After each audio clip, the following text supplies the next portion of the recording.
Boa tarde a todos e todas. Bem-vindos e bem-vindas a mais um episódio do Verde Experience, temporada 2. Marcelo, DJ Bola, Tainá, que felicidade ver vocês. Sou só gratidão por vocês terem topado bater esse papo nessa sexta-feira à tarde. Quero agradecer, como em todo episódio eu faço, ao Greenfest Portugal por ter abraçado a ideia de trazer a programação do Verde Experience para dentro. Então, nosso diálogo ele vai para o Brasil, vai para Portugal, vai para Moçambique, que também estamos chegando lá, trazendo uma galera para junto. Então, gente, primeiro de tudo, muitíssimo obrigado mais uma vez. Estar aqui dialogando com vocês é muito especial e necessário, tá? Então, a gente tem essa temática hoje sobre o verdadeiro impacto positivo da economia criativa vinda das favelas, e a gente sabe o quão importante é a gente dialogar isso com DJ Bola, que tem uma grande expertise no assunto, e também Tainá, uma empreendedora social que precisa ser ouvida, hein, Tainá? Deixa eu falar, tá fazendo interferenciazinha no som do microfone.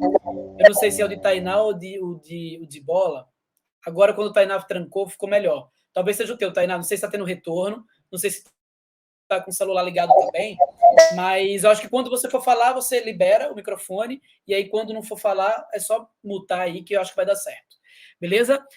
Mas, gente, vou começar pedindo para que vocês se apresentem. Eu prefiro muito mais, sempre que a gente começa um papo, pedir para que as pessoas que estão junto se apresentem, até porque vale ressaltar que a ideia da gente hoje é bater um papo como se a gente tivesse num café, num barzinho, tomando suco, uma cervejinha, porque a ideia, de fato, é a gente fazer com que esse assunto tão sério, esses assuntos tão sérios, eles consigam ser passados de uma forma acessível e leve. A gente tenta fazer esse equilíbrio para que as pessoas recebam essas informações nas suas casas, tranquilas, mas que cheguem, mas que elas reflitam sobre isso, tá? Então, a ideia da gente é colocar pessoas inspiradoras para ter conversas incríveis. Aviso logo a vocês também, antes de vocês se apresentarem, que não é necessário esperar eu, enquanto mediador, estar fazendo as perguntas. É claro que eu tenho aqui um roteirinho de perguntas básicas que eu trouxe para vocês, mas a conversa pode fluir. Tainá pode perguntar a DJ Bola pode perguntar a Tainá, a gente pode fazer comentários. Vamos, de fato, tentar, mesmo que à distância, se sentir numa mesinha conversando num happy hour no final de tarde. Beleza? Então vamos nessa se apresentar. Vou começar por Tainá. Eu quero escutar a voz dessa mulher. A gente escuta primeiro ela se apresentar. Diga quem você é, de onde está falando e sua história com o empreendedorismo social, Tainá. Oi, boa tarde. Tudo bem? Tá me ouvindo bem? Estamos ouvindo, estamos ouvindo. Massa. Eu sou Tainá Maísa. Eu sou atualmente a embaixadora de uma organização chamada Favela, aqui no Recife. Eu soube disso ontem, estou super feliz. E estou sendo representante como empreendedora aqui do meu negócio, como empreendedora social no Favela, que é uma organização muito importante no país e de referência, né? Eu sou a fundadora do Dum Adjeum, que significa doce em Yorubá, e Adjeum significa comida, aquilo que a gente come, que pode ser considerado também enquanto tudo que a gente ouve, né, de concreto. Então, eu tenho 26 anos, eu sou moradora da comunidade do Barro, sou nascida e criada aqui. E o Dungeon, ele se fortalece dentro dessa perspectiva de fortalecimento não só da descolonização da comida afro-brasileira e dita afro-brasileira, da comida africana e da comida em diáspora africana. E dentro dessa perspectiva, eu fortaleço meu território, levando todos os meus aprendizados na cozinha para outras pessoas negras, né? Para outros jovens negros e jovens negros. Aqui, veja só, aqui em casa está sempre passando um avião, que eu moro muito perto do aeroporto. Aí talvez dê uma interferência. E é isso. E eu estou aí muito feliz de estar aqui para ver com o DJ Bola, fui dar uma olhadinha na história dele, na construção. Muito grata, viu, por ter você, ter Pedro do Aberda, né? E a Green aqui em trazer a gente para esse espaço, né? Para que nossas vozes sejam ouvidas. E a minha ideia é fazer história, né? Essa é uma pessoa que resiste, né, que a minha vida é resistir dentro do empreendedorismo, principalmente quando eu falo de empreendedorismo afro, né?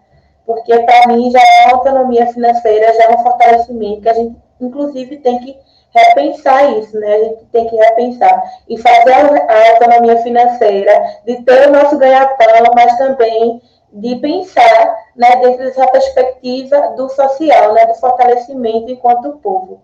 E a gente vem dessa desigualdade, então que sejamos, né, fornecedores na nossa comunidade e resistindo, né, contra as estatísticas dessas desigualdades do país. É isso. Obrigado, Tainá. Que produção linda. DJ Bola, vamos nessa?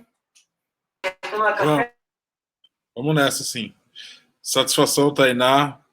Máximo respeito aí à sua caminhada. Parabéns pelo trabalho, pela luta. Vida longa aí na sua jornada empreendedora, na sua caminhada também de transformação no seu território por meio da alimentação. Muito legal mesmo. Muito legal mesmo. Enfim, meu nome é Marcelo, mas ninguém me chama assim, então fiquem todos e todas à vontade de me chamar de DJ Bola.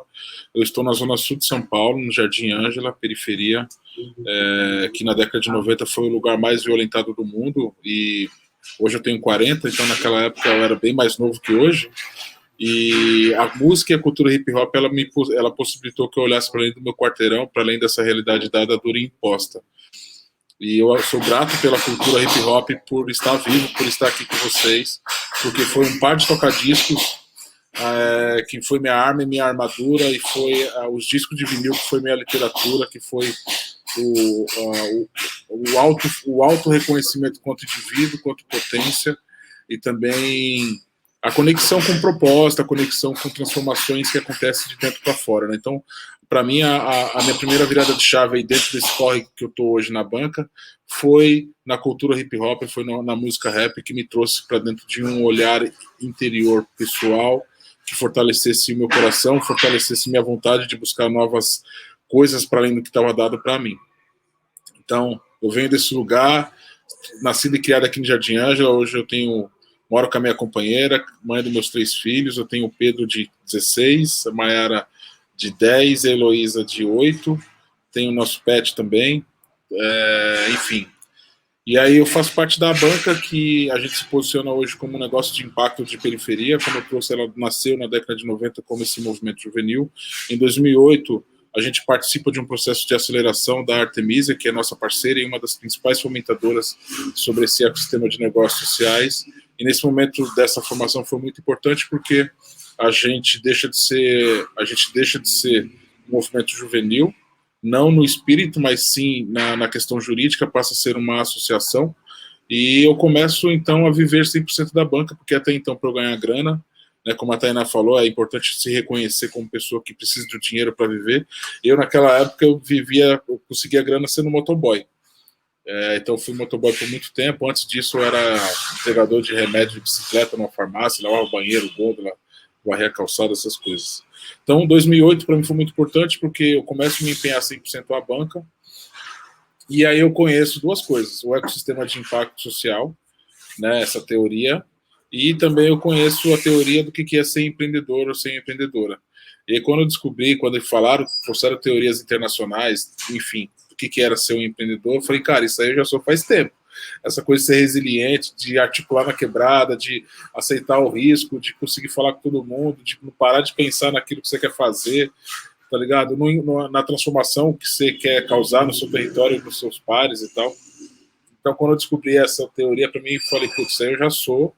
E aí foi muito importante que eu comecei a frequentar esse espaço, que muitas das vezes foi visto como um espaço muito distante da nossa realidade, que é falar com quem está à frente de fundações e institutos, fomentando essa temática de impacto social. E dentro desse rolê, a gente sempre era visto como cliente beneficiário ou um usuário de alguma inovação que não era protagonizada por quem é da quebrada, por quem é de periferia. E aí, esse foi um dos motivos foi um dos vários motivos que fez a gente criar um programa junto com a Artemisia e com a FGV 100, que é a articuladora de negócios de impacto da periferia, que hoje nós está atuando na colaboração e reconhecendo, conhecendo e valorizando as potências que acontecem nas periferias do Brasil. Então, um pouco disso, a galera que quiser ouvir um som também estou no Spotify, então tá lá DJ Bola Banca, não só no Spotify, mas todas as plataformas de streaming de música, e é isso, acabei aqui. Coisa boa, DJ Bola, obrigado aí pela apresentação. Eu queria começar fazendo uma pergunta para vocês, quero começar fazendo uma pergunta para vocês, bem direta, né? Vou puxar até o DJ Bola para junto, que já está há tempo aí nessa luta, nessa caminhada, para primeiro saber dele, depois eu quero escutar também a opinião de Tainá, sobre, vocês acham que a indústria cultural brasileira, e a indústria cultural sendo aquela que está sendo distribuída nos grandes veículos, né, que é mais massificada, ela de fato já aceita a economia criativa da forma mais ampla possível? No caso de DJ Bola, pode vir no papel da música, que foi, né, o início de tudo. No caso de Tainá, de repente, da gastronomia. Vocês acham que essa indústria cultural brasileira ela já tem uma aceitação dessa economia criativa, dessa potência da economia criativa vinda das favelas? É para eu começar a responder isso aí? Eu acho que não. Não, então assim, a nossa, quando a gente troca essa ideia, é muito numa troca de propositiva, né? Um embate que aproxima e não distancia. E eu acho que as grandes mídias, ela está muito tímida ainda nesse processo de reconhecimento e valorização das potências que acontecem dentro desse ecossistema de economia criativa. E aí eu trago muito para o recorte da música e da cultura para mim, porque é de onde que eu venho. E eu trago, né, que eu reconheço que uma das principais metodologias e uma das principais como é que é o nome, cara? Eu sempre falo isso, que a cultura hip hop, ela é a tecnologia social orgânica que acontece no mundo todo sem nenhuma cartilha, sem nenhuma fatura, tá ligado? Então, veja bem, tem muita coisa que acontece nos territórios que é extremamente relevante para a sociedade, que não só as grandes mídias, mas as grandes empresas, as pequenas empresas também, diversos outros setores não reconhecem como potência. E nem reconhecem como um espaço que quase todo ser humano utiliza, né, da economia criativa, né? Ou seja, lê um livro, assiste um filme, compra uma roupa mais descolada, ou escuta música, tá ligado? Então, assim, perante ao tamanho da potência que existe já há muito tempo, perante o tamanho da importância socioeconômica que acontece, que é real, é muito tímida ainda a aceitação dessa grande mídia perante a indústria que acontece nas quebradas. É isso que eu vivo, sabe? Olhando para, por exemplo, quando você olha para as escolas, você vê muito pouco se falar das vocações e desses elementos culturais, artísticos e de conhecimento empírico e ancestral que acontece nos territórios para isso ser fomentado. É sempre uma questão técnica, sempre uma questão mercadológica de emprego, que muitas das vezes, em sua maioria, é super necessário, mas que isso ofusca aquilo que aquece o nosso coração, né, cara? Porque, fala aí, Tânia, a gente viver daquilo que a gente ama, daquilo que a gente acredita, a gente não tá trampando, né? A gente está vivendo, tá ligado? Então, é isso que eu sinto, assim, que é muito tímido o reconhecimento e a valorização daquilo que já está acontecendo dentro desse setor de economia criativa, música e cultura. De bola, Tainá. É isso, é exatamente isso, Bola, porque quando a gente fala de estar dentro, né, de ocupar esses espaços, a gente esquece que tem um poder superior que está ali em cima. E esse poder superior que nos faz adentrar dentro desses espaços. Então, dificulta muito essa relação da nossa própria economia criativa, do nosso fortalecimento criativo e do nosso corre real de chegar dentro desses espaços. Então, eu acredito que realmente ele ele realmente não chega na favela, não chega na periferia e que a gente precisa de lugares e espaços que realmente nos acreditem como potência, porque a gente gera muita economia, a gente gera essa cultura, né? Eu falando de uma perspectiva da culinária africana, da culinária afro-brasileira, quando você vai observar, a culinária afro-brasileira não é bem-vinda, porque as pessoas, hoje em dia, elas discriminam tudo aquilo que é cultura, e quando se trata de cultura que vem da periferia, quando se fala de periferia, eu tenho que falar de raça, existe a necessidade de eu falar de um povo, né? E esse povo é o povo preto também, e que está perante as desigualdades do povo favelado, o povo da periferia. A gente observa, por exemplo, que realmente a gente não tem um espaço de visibilidade para estar dentro desses lugares, né? E a grande mídia, ele faz assim, ele pega, tipo, por exemplo, uma pessoa que é potente, sabendo que nós todos somos muito potentes, né? Para a periferia, para a comunidade, que nossa cultura ela resiste ali, porque ela fala muito das nossas histórias, ela fala do nosso dia a dia, e você pega, a grande mídia pega uma única pessoa, né, e tá naquela única pessoa ali, exclusiva de ser uma pessoa reconhecida, de ter uma cultura reconhecida. É muito sobre o que ela vende também, né? Então, tipo, tudo que não está interessado nessa grande mídia e que faz parte de uma realidade, ela não tem essa... Tipo, não tem esse chamamento, né, da gente resistir dentro de ocupar esses espaços. Então, a gente acho que rola um impedimento a partir daí.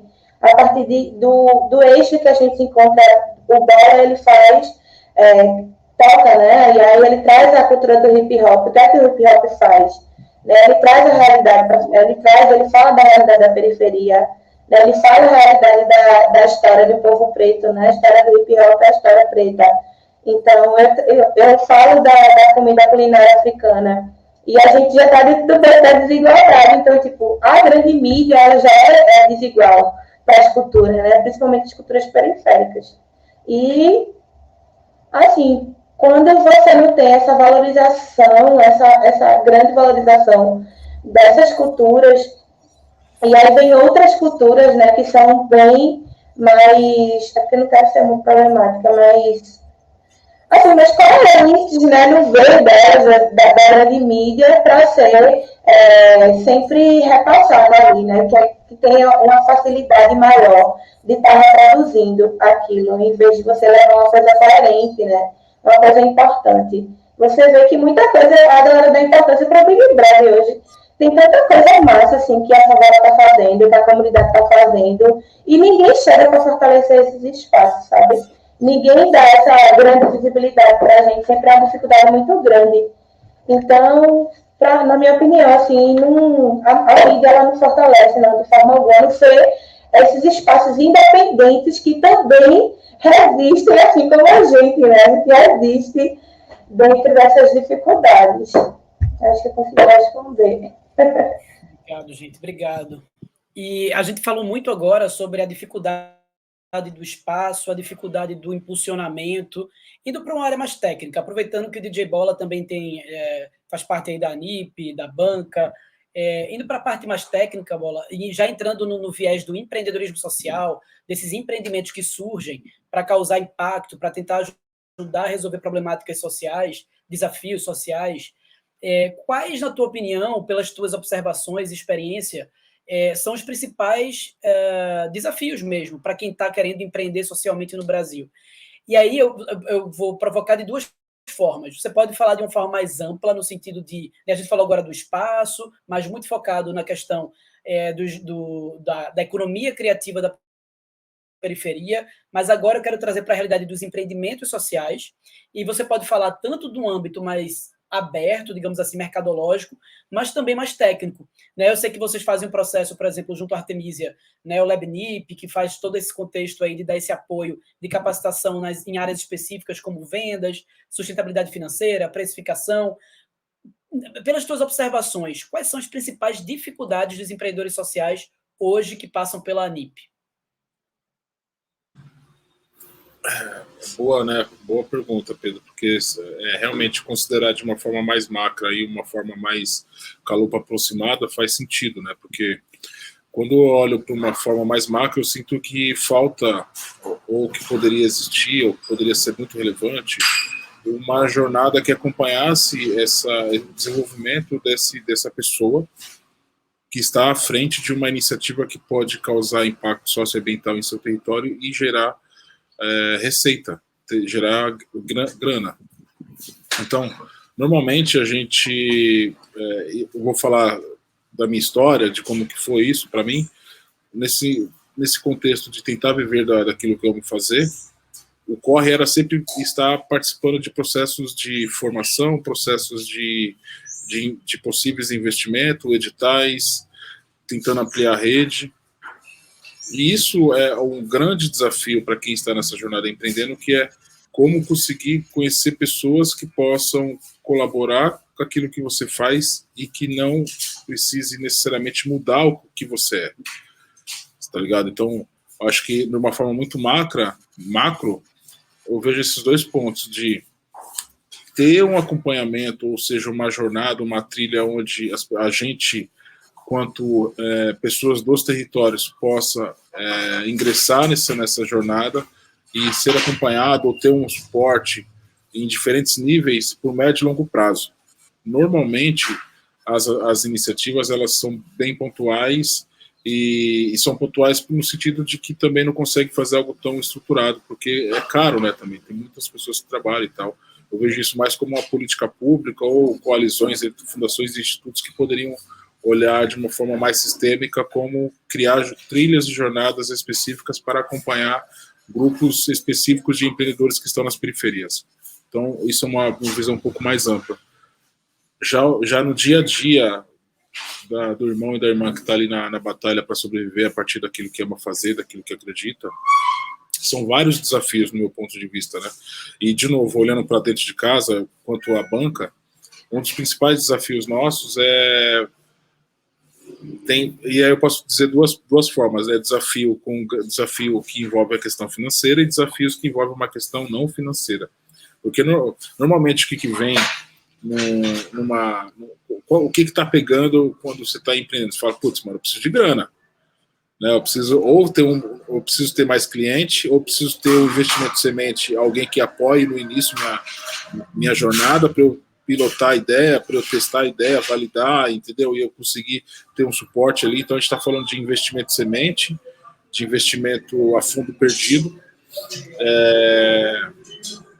Então, né, é nesse lugar. Grana é para esse lugar. Quando não a treta não é a falta de grana, né, então um dos grandes desafios é precificação, né, ou seja, quanto custa isso que eu ofereço? Quanto custa minha hora de conhecimento? Quanto custa minha hora disponível para trocar aquela ideia? Porque muitas das vezes, não sei se isso acontece com você, Tainá, mas já aconteceu muitas vezes comigo aqui em São Paulo, que as pessoas, normalmente me chamam ou chama outros empreendedores da rede para conversar, e muitas das vezes essa conversa acaba sendo quase que uma consultoria, ou uma consultoria bem específica, e que no final do dia a pessoa fala assim, não, eu gostaria muito de ouvir sua opinião e tal, e aí também nós estamos aprendendo junto.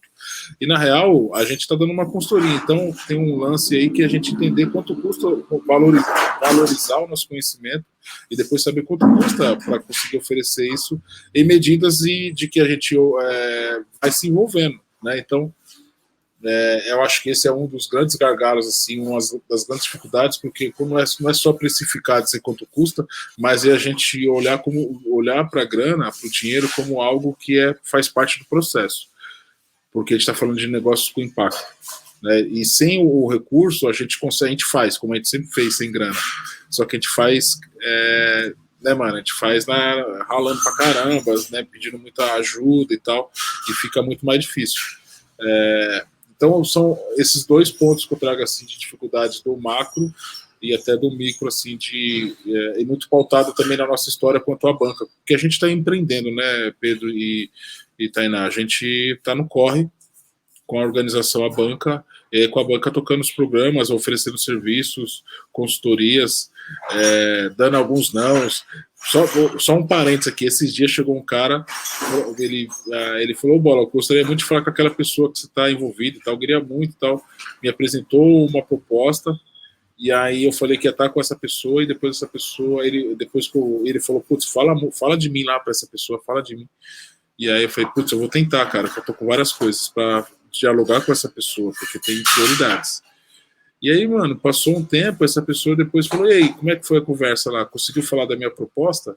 Tipo, cara, sabe, assim, tipo, eu vou entendendo, assim, as coisas, falei, pô, mano, né, sabe, enfim, eu quero dizer que tem as pessoas legais que nos aproximam, que quer colaborar com o propósito e entende o nosso conhecimento e valoriza e respeita, e tem uma galera que vai chegar e falar assim, ó, vem tocar na minha festa que é bom para você se divulgar. E aí eu vou falar, ó, chapa, eu já fiz isso quando era moleque, hoje em dia sem chance, mano. Mano, e uma das coisas, antes de escutar a Tainá, que eu quero ouvir também se ela se vê nesses problemas, né? Mas uma das coisas que eu queria enaltecer, Bola, enquanto comentário, é justamente o cuidado que a NIP tem. Eu tenho acompanhado o processo, por exemplo, do Lab NIP, tenho acompanhado os eventos que vocês fazem, o cuidado que vocês têm em entender que, uma vez que vocês estão, ainda bem, conseguindo já estabelecer com parceiros estratégicos, de você entender que as pessoas que vão participar dos eventos, de vocês entenderem que precisam receber, né, para terminar a frase, precisam receber, que aquilo ali é conteúdo, que faz parte do trabalho da pessoa, o cuidado que vocês têm para que ao final da capacitação haja algum tipo de valor financeiro que chegue para aqueles negócios que estão ali. Esse tipo de cuidado, para mim, é exatamente o que falta hoje, e eu olho com um olhar muito de aprendizado também, tá? De como isso precisa chegar no ecossistema da JIT de impacto, sabe? Das incubadoras, né? Das capacitações, das produtoras, de quem faz evento. Isso é algo que precisa mesmo ser disseminado, assim. Eu acho que vocês têm levantado essa bandeira de leve, assim, no silêncio, mas ao mesmo tempo com um megafone bem alto, dizendo, galera, a gente tem que entender o que é trabalho e a gente tem que pagar o trabalho da galera. Isso é muito, muito positivo. Tainá, você se vê aí, né? Eu perguntei para a Bola as principais dificuldades que ele enxerga enquanto pessoa que está ali, né, com a NIP, vendo vários negócios, mas você, enquanto empreendedora, são esses pontos que Bola pontuou que para você aperta? Tem algum outro que ele não pontuou que de repente você diz, olha, para mim, tem outro ponto que eu queria colocar na mesa? Eu estou extremamente contemplada com a fala de Bola, muito contemplada, porque é exatamente isso mesmo. E quando a gente não tem pessoas que... A gente tem pessoas que se interessam pelos nossos negócios, mas eles querem nos moldar, então não dá. Chegou uma pessoa também, Bola, essa semana, que queria me fortalecer dentro do Duma G1, mas queria que eu falasse de comida africana, que eu fosse para lá falar de comida africana, mas que eu não fizesse uma degustação de comida africana, porque a mãe dos alunos, por exemplo, né, tinha um preconceitozinho aí. Então, eu me encaixo perfeitamente na sua fala, dentro dessa relação de organizações, né, que a gente sabe que a gente precisa dessas organizações que também lutam, né, pela igualdade das nossas culturas, e que a gente não tem essa realização dos capitais sementes tão fáceis, né? Aliás, não tão fáceis porque nada é fácil, mas tão acessíveis. E eu acho que eu me vejo nessa dificuldade nesse momento, Bola. Eu tenho 1 ano, mais ou menos, quase 10 anos de empresa, e eu sou bem pequenininha ainda, estou engateando, mas a minha dificuldade é realmente essa. E quando você se coloca, né, e as pessoas... E uma coisa que eu falo muito para as pessoas, para os meus clientes, para as pessoas que me acompanham, é que tudo aquilo que a gente está repassando, aquilo tem um preço.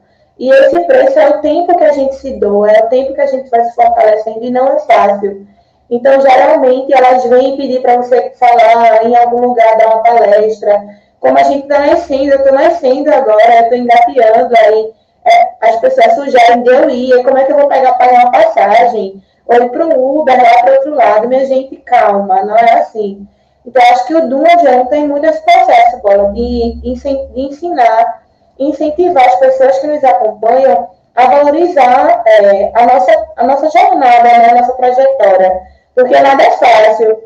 E aí, quando a gente trata dessa relação de a gente não ter realmente instituições, pessoas que não apoiam, né, esse tipo de cultura, esse tipo de construção de empreendimento social, que a gente pega, que a gente quer tanto fortalecer, é muito difícil, porque ele sempre quer nos moldar, né? Sempre tem um jogo muito imenso, assim, muito grandioso de interesses.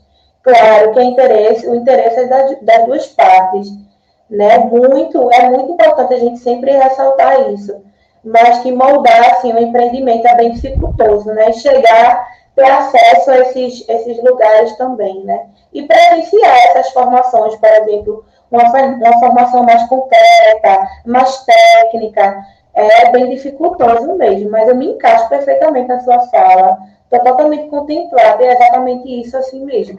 É assim que eu me sinto nesse exato momento, para falar a verdade. E aí, então, essa parceria com o Verde está sendo muito massa para mim, assim. Porque realmente eu não tinha entendimento de ter um empreendimento social, né? De saber qual era o objetivo final do meu empreendimento. E com o Verde, né? Eu aprendi que realmente a minha finalidade é exatamente essa, né? Existir e fazer com que outras pessoas existam também e consigam se beneficiar, né, se manter dentro desse processo. Mas a gente precisa do fortalecimento de pessoas, não que nós sejam pequenos, mas muito maiores que a gente também, para a gente conseguir, né, levar adiante essas construções, né, essas propostas de reconstrução de nós, no meio da rua, na favela, no corre, em qualquer lugar. Muito bom, Tainá. E olha, aproveitando, as inscrições do LabNIP Norte e Nordeste estão abertas. Então, se a galera quiser se inscrever aí, entra nas redes sociais da ANIP, ANIP, e já vê como faz para se inscrever, que vai rolar ainda esse ano, tá? Inclusive, Tainá também, viu? Dá uma olhada lá que as inscrições estão abertas.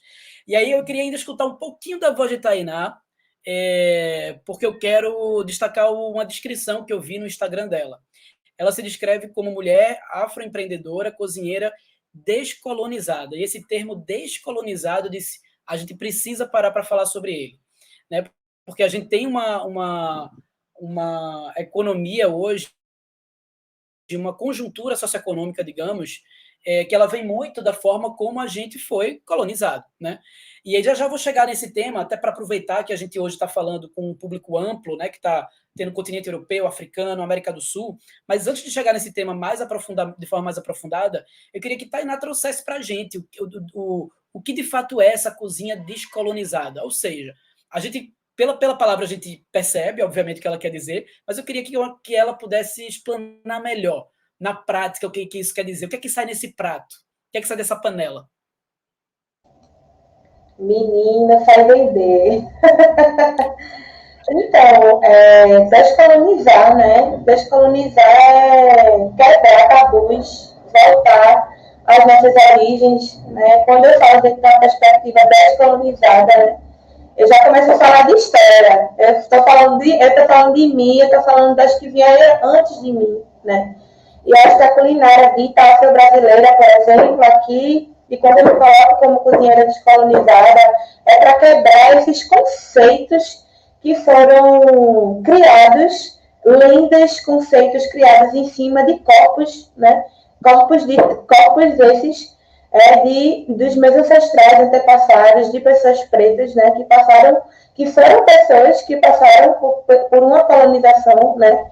Uma colonização de um povo branco, de um povo que brutalizou uma raça. Então, quando eu falo descolonizar, eu falo dentro dessa perspectiva de compreender de onde vem o lado dos alimentos, de voltar para a minha casa, que é a África, de voltar para a África e entender de onde surgiu, de onde veio o alimento, não só ficar trazendo conceitos e lendas e histórias que são ditas, que foram criadas por povos que querem apagar, né, uma cultura, né, a cultura preta, a cultura africana. Então, quando eu falo descolonizada, é realmente voltar para casa, é voltar ao passado, entender de onde foi que surgiu, de onde foi que saiu cada alimento, cada grão, cada semente, né? E, para além disso, né, trazer o empoderamento, né, e a certeza de que existe uma culinária, existe um povo que tem potência, que tem força, né, dentro de vários países, porque estamos em vários países enquanto povo. Então, descolonizar é isso. E aí, alguns termos também, né, eu sempre trago na minha fala e sempre trago essas construções das comidas ditas brasileiras, porque as pessoas falam afro-brasileiros, mas se a gente for tirar a comida africana, praticamente, a comida portuguesa e a comida indígena, não tem nada de brasileiro. E aí a gente começa a ressignificar esses conceitos, né? E essa descolonização também vem a partir dessa perspectiva de observar os padrões, né, os conceitos. Eu peguei um livro um dia desse, que tinha assim, é um livro de 2012, que o nome do brigadeiro é Preto de Alma Branca. Minha gente, o que é preto de alma branca? Porque a gente não pode ser preto, só preto. A gente tem que ser preto de alma branca. E a gente tem que ser o capitão do mato o tempo todo. Não pode. E aí também várias comidas, né? Que várias relações à comida, que a branquitude, né? Que a branquitude e esse poder colonial, né? Que hoje paira e as pessoas não observam, que realmente estão dentro dos nossos gestos, né, das nossas práticas, da nossa alimentação. Eu fiz um vídeo falando sobre a relação do nega maluca, por exemplo, dito nega maluca. Por que nega maluca? Por que nega maluca? Por quê? Se a gente colocasse bolo branca maluca, como é que seria que se fosse assim, sabe? Então, a história do bolo nega maluca é o quê? É um bolo, né, de uma mulher preta que descobriu uma mulher que foi africana, escravizada, ela não sabia falar. E aí, enquanto ela não sabia falar, que ela foi carregada de África até aqui, e aqui ela estava ali, tinha o privilégio, porque os escravos naquela época, do período colonial, tinham o privilégio, entre aspas, de morar de trabalhar dentro da cozinha. Então, elas sempre passavam tardes e tardes desenvolvendo receitas. E aí ela não sabia falar, levou o café pelo chocolate, o cacau em pó, que naquela época era caríssimo, e nenhuma pessoa escravizada conseguiria consumir. Ela trocou esse ingrediente, e aí as senhoras de engenho apelidaram o nome de bolo nega maluca.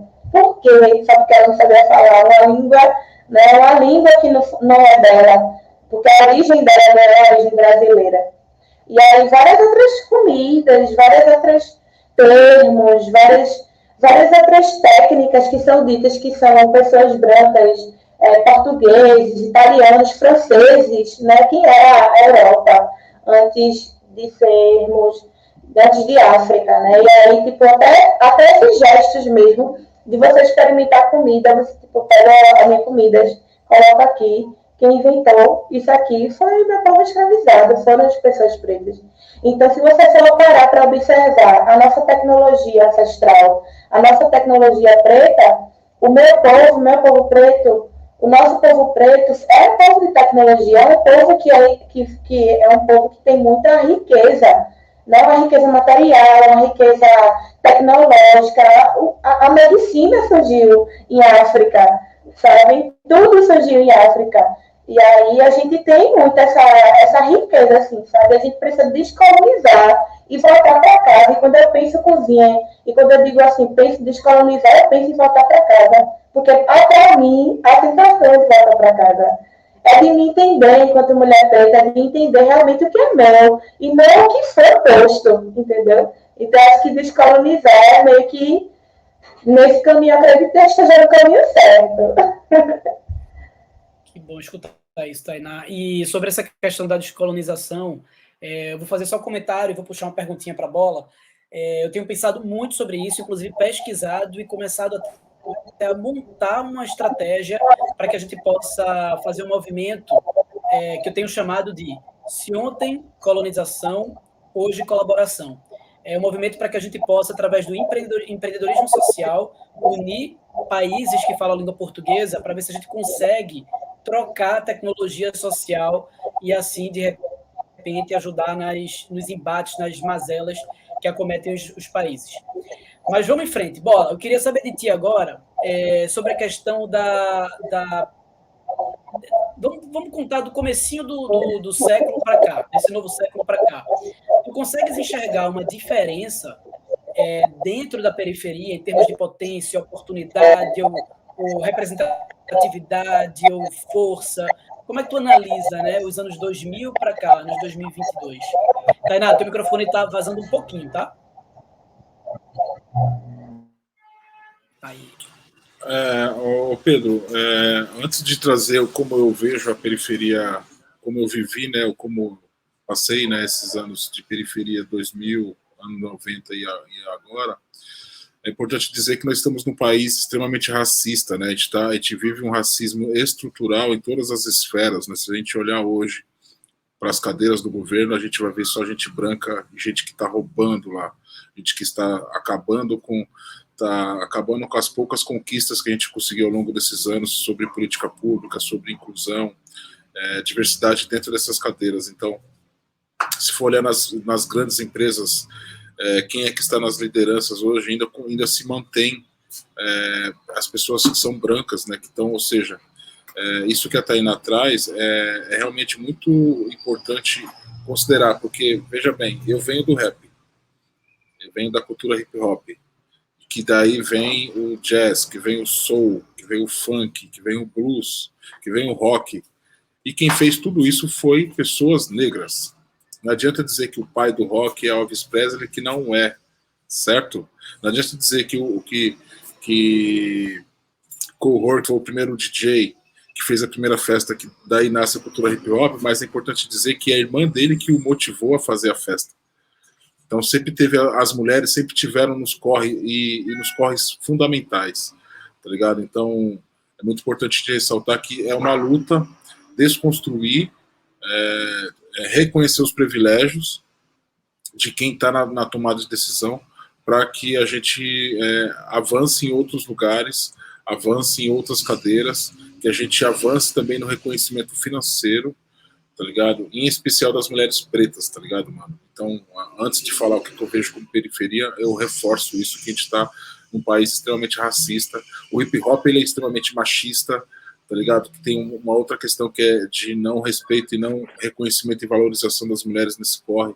Então, são várias lutas que eu imagino que nesse plano eu não vou ver o fim delas, mas que a gente pode sim colaborar, problematizar e se posicionar contra esses problemas e essas dores que a gente já vem vivendo, que os nossos vêm vivendo há anos, certo? E isso tem a ver com a periferia, né? A periferia, a gente foi jogado à periferia, né? A gente foi jogado essa falsa abolição, essa falsa liberdade após esse tempo de escravização. Eu coloco fomos porque eu me vejo como um afrodescendente, apesar de ter uma pele não retinta, eu me reconheço como um afrodescendente. Isso foi o rap que me possibilitou essa pesquisa ancestral minha. E olhando para o passado, as pessoas que estavam sendo escravizadas, as pessoas negras, elas foram falsas libertas e foram jogados sem direito nenhum ao mundo.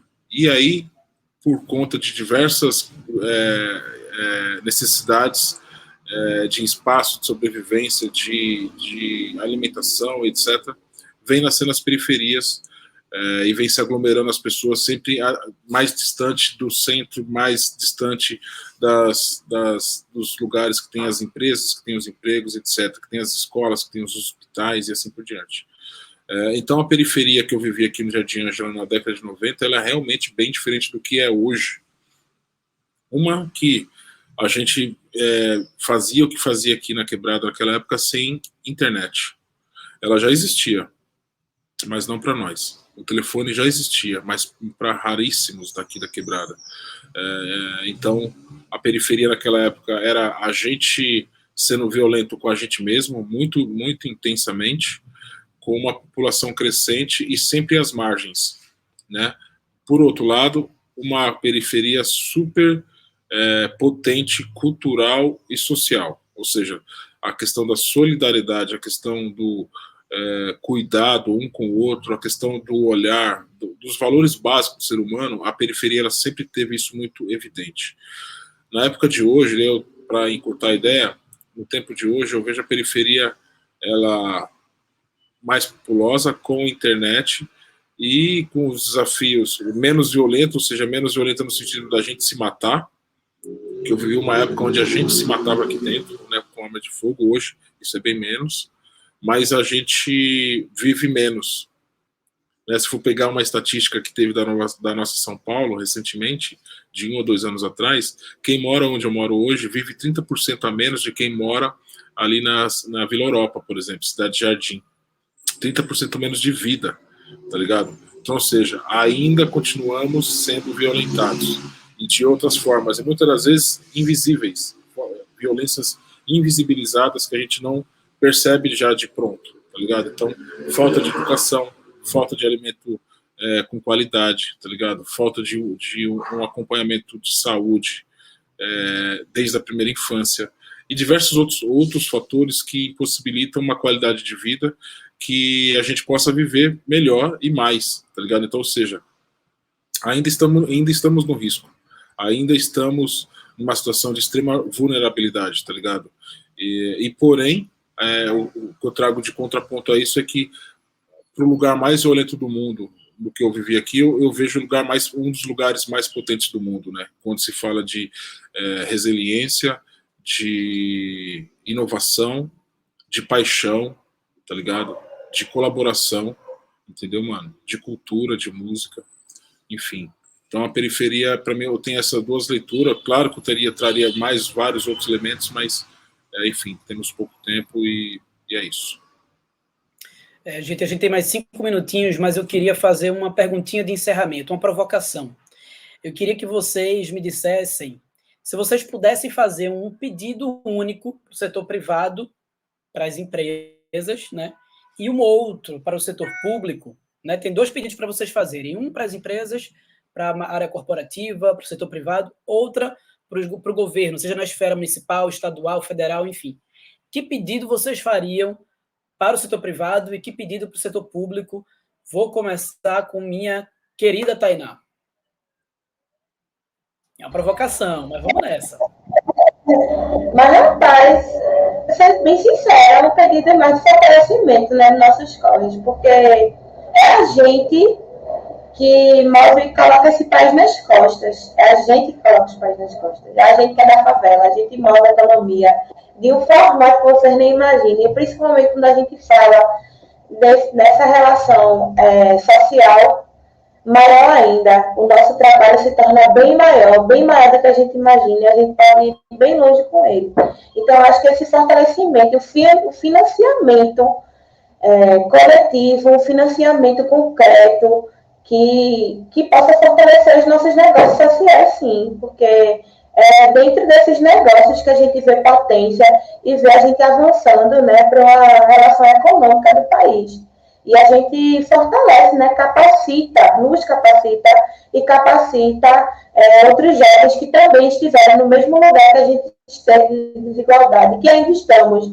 Então, acho que um olhar mais coerente, e um financiamento coletivo, que financiem, por favor, né, nossos projetos, nossas histórias, vamos fortalecer aí. Tem muita gente, tem muita vida, a favela tem vida, né, a comunidade tem vida, os nossos projetos têm muita vida, né, tem muito AD1, né, tem muita comunicação, tem muita coisa para se fortalecer. Então, acho que é o pedido maior, né? Porque a gente já consegue fazer muita coisa. Mas quando a gente tem o money, tem o cash, a gente consegue sim, né? A gente não pode romantizar o dinheiro. A gente precisa fazer isso. A gente precisa falar que ele também precisa ser nosso, né? E a gente ocupar aí esse espaço, né? De ter esse fortalecimento financeiro para os nossos projetos. E ter nossa gestão, né? Ter formações, né, e gestão, para a gente saber conduzir da melhor forma nossas histórias e nossas jornadas dentro das nossas comunidades. Beleza, Tainá, obrigado, viu? Bola, e aí? Um pedidão feito Tainá, você consegue destrinchar em um pedido para o setor privado, um para o público? Como é que você quer mandar esse encerramento? Setor privado, vamos lá.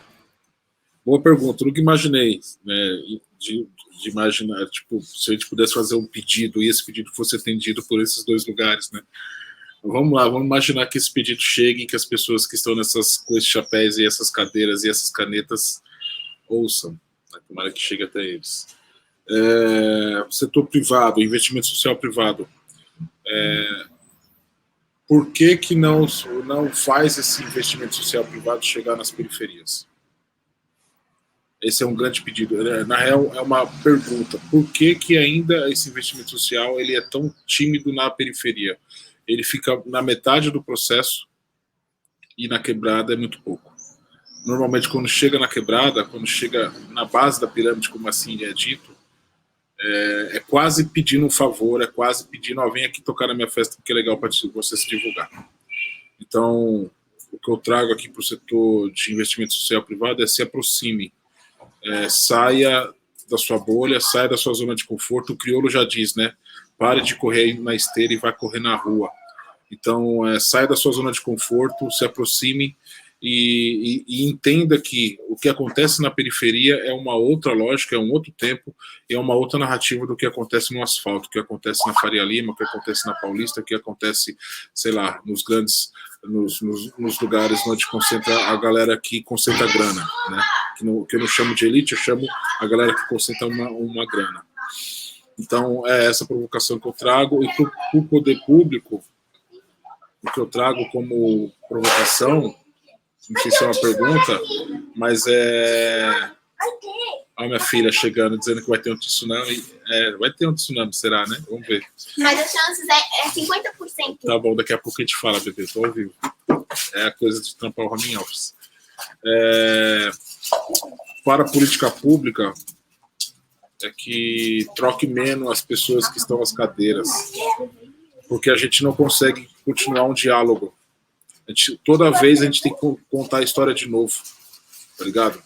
Então, só para você ter ideia, aqui em São Paulo, na Zona Sul, a gente tem dividido por subprefeituras, alguns bairros, né, alguns distritos, e o nosso bairro aqui, o Jardim Ângela, que é um distrito de mais de 700 mil habitantes, tem a subprefeitura do Boimirim que toma conta, que responde, né, por esse território. E teve uma época no passado que em um ano se trocou, se eu não me engano, 4 vezes de subprefeito. Então, assim, e a gente estava para fazer uns eventos em espaços públicos, então a gente precisava ter uma colaboração e coparticipação da política do poder público.